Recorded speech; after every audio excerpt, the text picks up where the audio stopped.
our patients were never receiving this level of health and wellbeing information during their cancer journey, bearing in mind we have an average of 67 new cancer diagnoses a week. Patient evaluation of this event also stated that it had been useful but would have been helpful to receive this information prior to starting treatment. And our main aim was to achieve equitable access regardless of tumour group, stage or prognosis. Health and wellbeing events were also considered to be an optional offer, with patients receiving an invite that they could decline rather than an established part of the pathway. By bringing the information forward to around the time of diagnosis, we were aiming for this to become the next natural step in the patient pathway, with all patients, regardless of tumour type, stage or prognosis, being offered this information. So 3 years ago, we developed Empower and offered it as a one-off 2.5-hour session held once a week. Next slide, please. Our process to implement Empower first involved reviewing patient feedback and our survey results.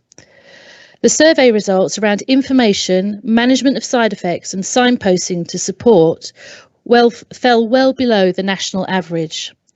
And we knew that this information to address was available, but we needed to find the best way of getting this to our patients. So we reviewed the core elements of a health and wellbeing event and how these could be covered in one session, and we devised a programme to cover essential information. We consulted the multidisciplinary team for content of individual sessions, resulting in the establishment of Empower. And we worked with our clinical nurse specialists to give patients a template invitation letter around about their diagnosis, giving the patient information about what Empower was and how to book into a session. Next slide, please. Over a 2-year period, the session became increasingly successful, and our 2019 survey results demonstrate clear improvement against the questions impacted by the delivery of Empower. We were just preparing to build on this by increasing access to the session and running it twice a week, when in March 2020, COVID hit us. Over to Lucy. Next slide, please.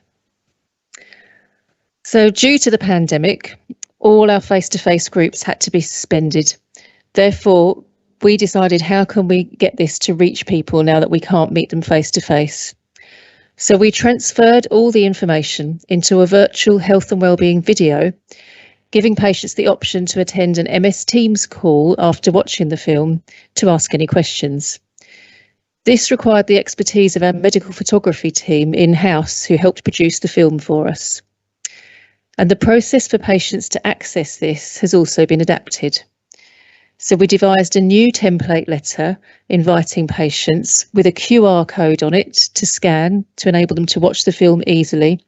And this has been given to all the clinical nurse specialists, along with copies of the Empower booklet, which they now give to their patients at diagnosis.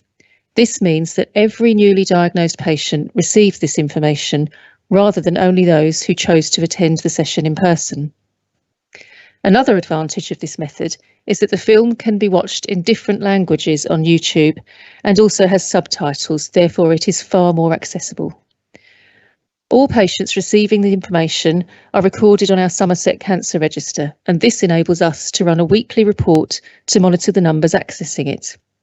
If any tumour groups seem to be having difficulty based on this report, we can then offer tailored support in implementation on how to address this.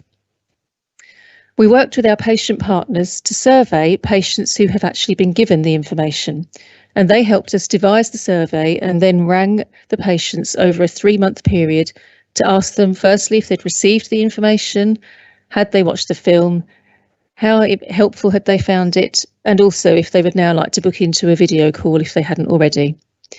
As you can see, the patient feedback was very good. The booklet's really good and excellent. The film is excellent, top-notch, so helpful. And all the information was very helpful. And that's our little group of patient partners who we worked with on MS Teams to try and devise this. Next slide, please. So this graph shows the success of the change implemented due to COVID. So it became an opportunity, really.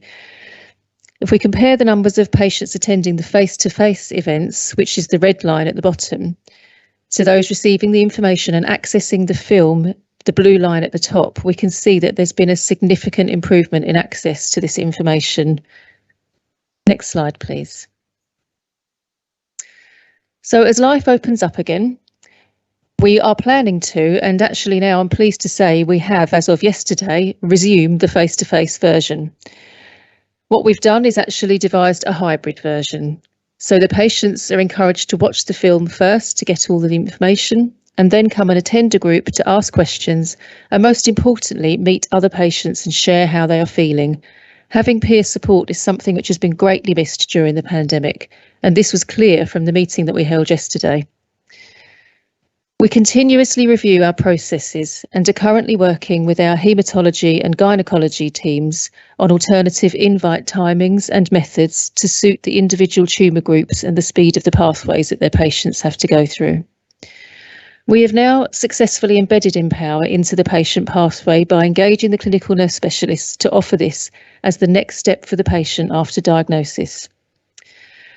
And we are also currently using the Empower model as the baseline for an introduction session to a new prehabilitation service that we are currently planning. We've also had a successful bid to Macmillan for 2 posts to support personalised care and further deliver Empower. This will be an additional nurse and an additional support worker to continue to build on this provision. Thank you for listening to us today.